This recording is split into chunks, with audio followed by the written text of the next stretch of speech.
A Fairfax County McDonald's is restricting the age of customers who can dine inside.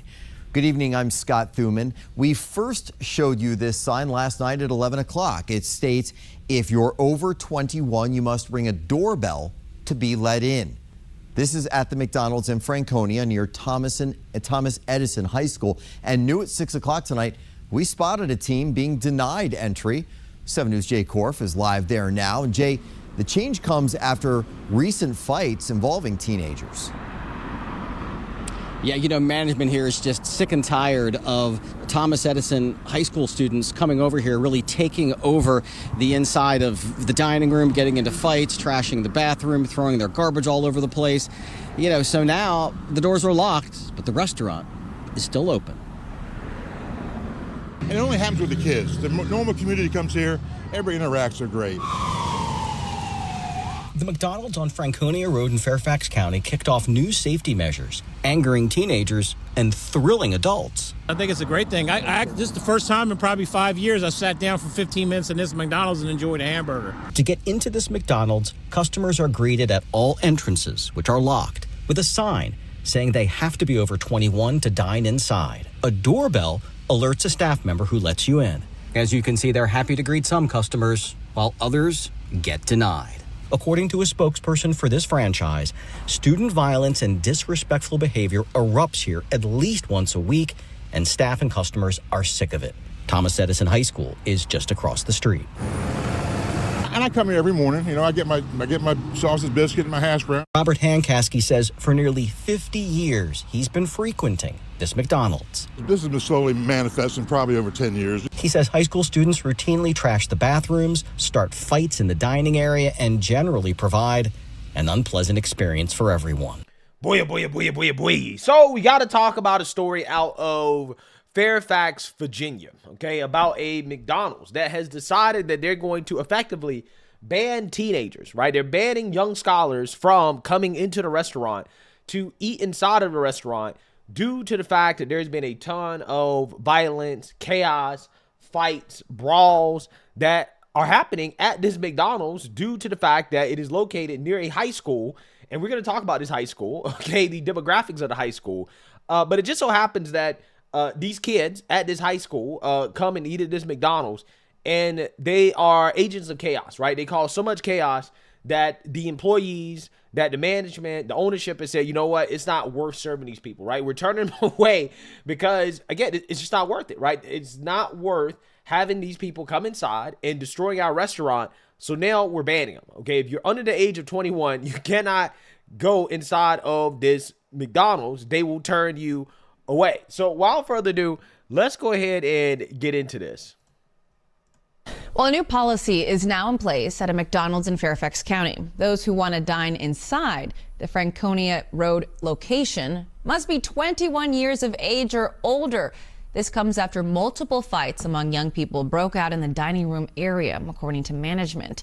News 4's Dominic Moody explains the reason for the change and the new process customers have to go through to get a Happy Meal. Imagine it's lunchtime and you're ready to get that nice, juicy burger. You've been waiting all day for those nice hot fries at Mickey D's. And so you come to this Virginia location in the Franconia neighborhood in Fairfax County, and you're going to run into a couple of things that might be unusual from what you're used to seeing. First is this sign telling you why they are asking you to ring the doorbell and what prompted this new policy. This video obtained by News 4 shows the melee inside of this Fairfax County McDonald's last week. The location is right down the street from Thomas Edison High School in the Franconia neighborhood. These kids are off the chain. They have no respect, no discipline, and it seems like how they acted, their parents is allowing them to act. Workers inside tell us young people, including some from Thomas Edison, can be seen fighting, heard cursing, and standing on tables in the video. Managers of the McDonald's say those actions and other similar incidents led to a new policy and this sign on the front door on Monday, reading, quote, "Due to repeated incidents of student violence, the location is temporarily closed for dine-in service to anyone under 21 years of age." Like, we sitting down eating, y'all smoking, y'all drinking, y'all cussing. Come on, yo. Like, come on. Stacy says, Wow. Smoking, drinking, cursing. It's like a club, right? That's kind of what it is. Okay, they pulled up the McDonald's like it's a club. Okay, and McDonald's is basically saying, okay, well, we're gonna have entry, right, of 21 years older, kind of like a club, right, in order to prevent these people from coming inside of the McDonald's. Again, this is crazy, man. This should not be happening in our country. And, you know, I think that we're not properly addressing the epidemic of violence that we're seeing happening in this country from young people. It is a problem that the mainstream liberal media refuses to cover. They refuse to talk about it. And the reason why is because it makes them uncomfortable, right? When you start telling the truth about what's happening, okay, and who is doing this, okay, then you have to get into these conversations that, you know, these people desperately want to avoid, okay? And as long as we avoid these conversations, as long as we avoid confronting the truth, then again, you're going to have stories like this. She, along with her grandkids, stopped by the Golden Arches location in the past and saw a group of young people disrupting other customers inside. She says she's okay with the new rule. I understand where they coming from because that's turning customers away. If you hear you acting up, that's they losing their business. Management says adults age 21 and up can still enjoy their Big Macs and Happy Meals inside. They may be asked to show their ID. To get service, customers need to ring the doorbell, and a team member will let you inside. This McDonald's, I would have never expected it. Other customers, like Bridget, say she hopes young people understand that their actions have consequences. It's a company. It should be a safe establishment for families to enjoy their food. Young people, we can't just, we want to take that energy and redirect it. In Fairfax County, Dominique Moody, News 4. Wow. Take the energy and redirect it, right? How many times have we heard that? So with that being said, I want to show you guys some information about this school, right? Because again, apparently these young scholars are coming from this school across the street, a school that has been celebrated for its quote unquote diversity, right? Let's read here. Edison High School is ranked 124th within Virginia. Students have the opportunity to take advanced placement, coursework, and exams. The AP participation rate at Edison High School is 11%. The total minority enrollment is 73%, and 38% of students are economically disadvantaged. Edison High School is one of 30 high schools in the Fairfax County Public Schools. Yeah, so the math and reading score is actually better than I thought, right? But who knows, right, what that actually really means, because I think that this is a IB school, so I think they offer like an IB curriculum. So what you have is probably one of these schools, and again, I know they actually do this with a lot of these schools. One of these schools that are probably located in areas that are not great. Okay, so you have a mix of really smart kids and probably kids that are not so smart, right, going to this school. But again, when you look at the minority enrollment, right, you have 73.1% of this school is minority, right? It is 36.8% Hispanic, 26.9% white, 17.4% black, 12.3% Asian, 5.9% two or more races, and then you have Native Americans and Native Hawaiian or whatever, right? But again, what you have here is a school where 38% of the kids that go to the school are quote unquote economically disadvantaged. The free lunch program, you got 33% on free lunch. So, it's just funny how this demographic information kind of explains the story, right, of what is going on with this McDonald's. Okay, apparently this high school is one of the most diverse high schools in America, right? 256 out of 22,364, right? So what you have here is this diversity school, right? This diverse high school that is causing problems for the McDonald's, right? The kids are so unruly, okay? They're so chaotic, they're so violent that the McDonald's said, you know what, we don't want your business, right? We don't want you coming inside of our establishment. And this kind of reminds me of the story out in Oakland where you had the In-N-Out closed due to the fact that there was so much crime, right? The restaurant in and of itself, the In-N-Out, was profitable. But because it was in a bad area, they had to shut down. They said, you know what, it's not worth putting our employees in danger in order to keep the restaurant open, right? And this McDonald's is kind of experiencing the same thing, okay? Where you have these kids that are so violent, that are so chaotic, that they're like, no, it's not worth putting our employees in danger. We're not going to let you in, right? We're going to make you show your ID for you to get a Big Mac, right? For you to come inside a restaurant, sit down, have a nice little breakfast, have a nice lunch, you have to show an ID like you're trying to get inside of a bar, right? Like you're trying to get inside of a club. This is currently the state of our country, right? We have these stories popping up all over the place, okay? Because our young people have gotten out of control. But yeah, again, this is something that the mainstream liberal media, they refuse to talk about. They refuse to acknowledge. They don't want to say anything about it. And it keeps happening over and over and over again. And these businesses are responding.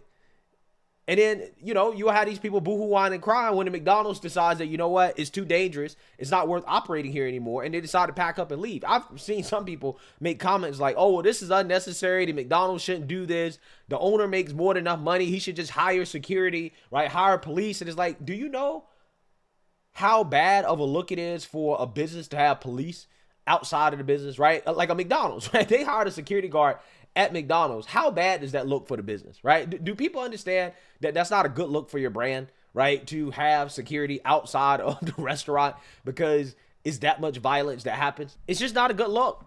It's really not. It's a bad look. And ownership shouldn't have to do that, right? Grocery stores should not have to hire security in order to prevent mass theft, okay? We should not be living in this type of society, right? A low trust society, right? We honestly should be striving for a society of high trust, a society where you can leave your wallet in some public place and, you know, it's not gonna get stolen, right? Or you should be able to walk into a restaurant, sit down and have a nice meal without having to worry about a bunch of kids coming in and fighting and causing chaos and jumping on tables and doing all types of stuff, right? Like, come on, right? At some point, we have to address this problem, this issue, especially this summer, right? Coming up in the summertime, all of these future astronauts, scientists, doctors, surgeons, oceanographers, right? Whatever you want to call it. All of these kids, they are going to be out of school, right? They're going to be out and about, okay? And, you know, you're going to see a lot of this stuff happening, right? I guarantee you I'll be covering a major story out of cities like Chicago, right?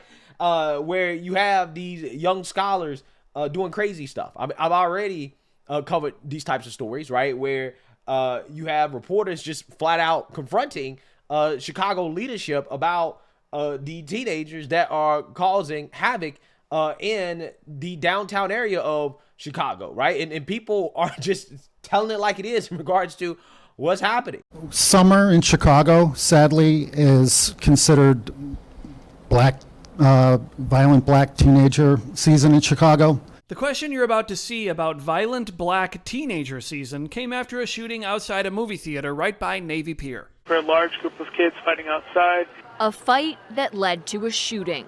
I'm getting several tickets for shots fired. The call for help came in just after 8 Sunday. A 46-year-old woman shot in the arm walking down the sidewalk with her young son. A 46-year-old female tourist who was here visiting from Connecticut. We need the city to gather around right now and dedicate the amount of police resources that the downtown area needs, or we're going to have another summer of madness and mayhem. Summer in Chicago, sadly, is considered violent black teenager season in Chicago by a lot of Chicagoans. It kicked off early on Sunday when about 100 or so violent black teens descended on downtown, specifically the Streeterville neighborhood, menacing residents, culminating in the shooting of a... No, I'm sorry, you didn't interrupt anyone else. This is a very important question that a lot of people in Chicago are very concerned about. That culminated in the shooting of a tourist pushing a baby carriage down Illinois Street.